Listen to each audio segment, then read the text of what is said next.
Today, I want to discuss the top factors you need to consider when determining if an MBA is right for you.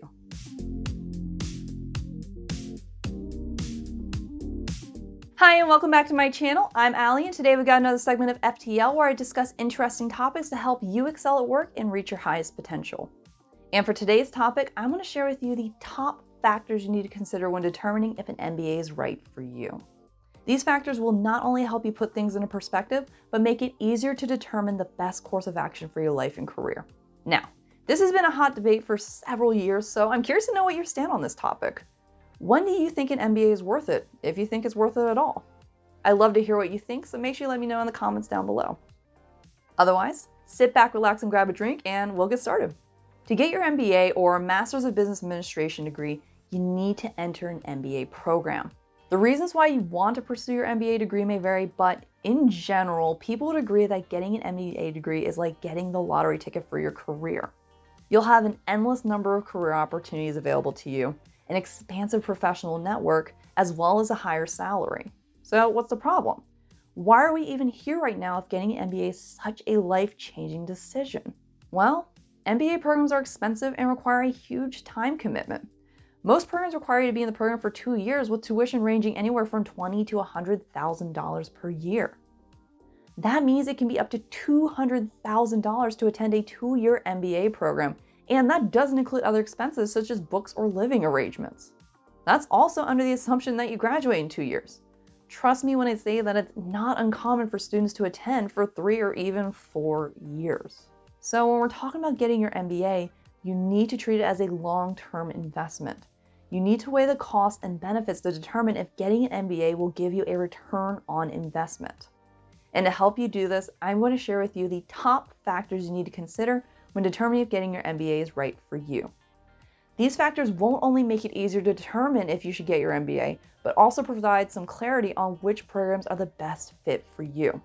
So, here's the top factors you need to consider when determining if getting your MBA is worth it for you. Factor number 1, your motivation. The number one thing you need to consider before you start looking at MBA programs is your primary motivation for getting an MBA. If you're not buying into it or going in half-hearted, then you're wasting your time. The biggest misconception that people have about getting a degree, let alone an MBA, is that it will automatically do A, B, C, and D for you. Here's the reality of the situation. Getting a degree alone won't open doors for you. It's the effort you put into learning and connecting with others that's going to change your life. So, if you're doing this for reasons like your family said so, you have nothing to better do, or you believe that this will be the quick fix to changing your career, then getting your MBA is not right for you at this time. You'll be miserable and, quite frankly, won't take full advantage of the opportunities presented to you. But if you want to get your degree because you want to advance your skills, you want to expand your mindset, and you want to network with like-minded professionals, then getting your MBA might be the right choice for you. Factor 2, your financial situation. Look, the bottom line is that graduate school is expensive, so you need to be realistic and take into account what you can afford. Despite what people suggest, you don't have to go to a top business school to be successful. These schools will easily put you into a couple $100,000 in debt that might simply not be worth it. So, take some time to calculate your expenses for different programs. There are several hidden fees that aren't included in the tuition, such as books, travel, and school fees. In addition, you have to worry about the cost of living, moving expenses, as well as living arrangements. Now, when you look at the grand scheme of things, this is only 2 years of your time, a mere snapshot when compared to the rest of your life. But these things add up, so make sure you calculate all expenses before each program. And once you've figured out what that number is, then you need to consider how much will be covered in scholarships, grants, and/or financial aid. Chances are you won't have much time to work, so you need to make sure you can cover the difference. When you do this, when you take a good look at your financial situation and costs associated with attending different MBA programs, you'll have a much clearer picture of what program is right for you and if getting your MBA is even right for you at all. Factor 3, the program quality. Now I know what you're thinking. I'm contradicting myself. I just said that you can be successful without attending the top business schools, so why does program quality even matter? Look, I meant what I said. You don't have to go to a top business school like HBS or Wharton to be successful, but you do have to make sure your program meets a certain standard and here's my reason why. More and more schools are creating MBA programs because of the profit potential of these programs. Just because it says an MBA program doesn't mean it's a quality program, and companies know that. They won't hire you just because you have a certificate that says MBA. They want to know if your program is credible, that you're at a level they expect an MBA graduate to be upon being hired. So look into whether your program is accredited. Ideally, you want your program to hold accreditation from ACSB or ACSBP as examples to guarantee that your program meets a high standard companies want to see.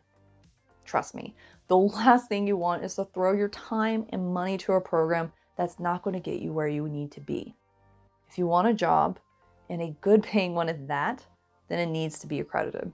If you're finding that the accredited programs are not within your budget, because let's face it, they do tend to be pricier compared to non-accredited programs, then I strongly suggest holding off getting your MBA. There is a time and place to sacrifice quality for lower prices, and this is not one of those times. Save your money and wait for when you can afford to go to an accredited school. Factor 4, the earning potential. This goes hand in hand with program quality. You don't want to waste your time on a program if there's a low chance of getting a job or higher salary. So look into your program's alumni reports. Most of these can be found online. How many students are hired within 3 or so months of graduating? What's the average or median starting salary? If numbers are looking a little low, especially when compared to other programs, then you might want to consider if it's worth the investment. There's no point getting into debt if you're not going to be able to easily pay it off. So make sure you look into the earning potential. Factor 5, the program structure. Next, you need to consider the structure of the program. What is the length of this program? Does this program offer morning classes or evening classes? How about the delivery of the classes? Are classes online or face-to-face? It's important to know the answer to these questions because it's going to determine whether you can continue working at your current job, whether it caters to your learning needs, and if you can realistically handle all of this the entire time you're at the program.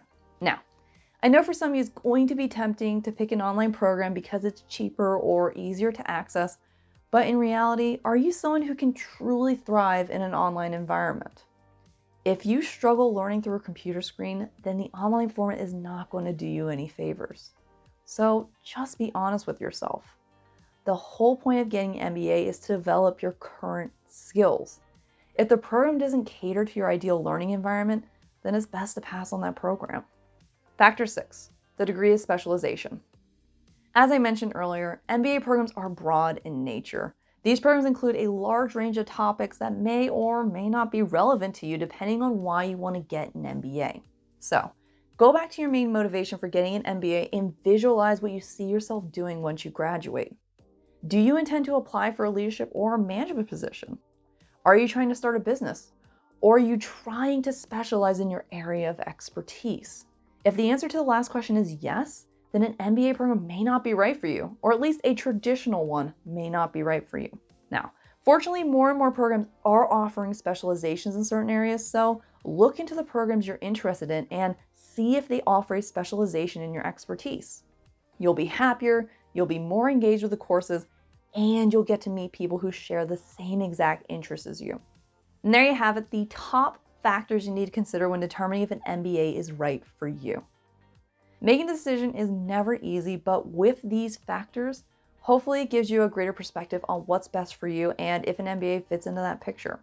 Now, if one of the reasons why you wanted to get an MBA is because you wanted to build your expertise, then I highly recommend you watch this Triple T video next, where I reveal the top tips for developing your skills. These tips are simple, can be done immediately after watching the video, and don't require you to have an MBA to do it. If you enjoyed watching this video, then make sure to like, subscribe, and hit that notification bell. It helps me get my videos out there and lets you know when I release new content. Otherwise, thank you so much for joining me today. Until next time, take it easy. Bye.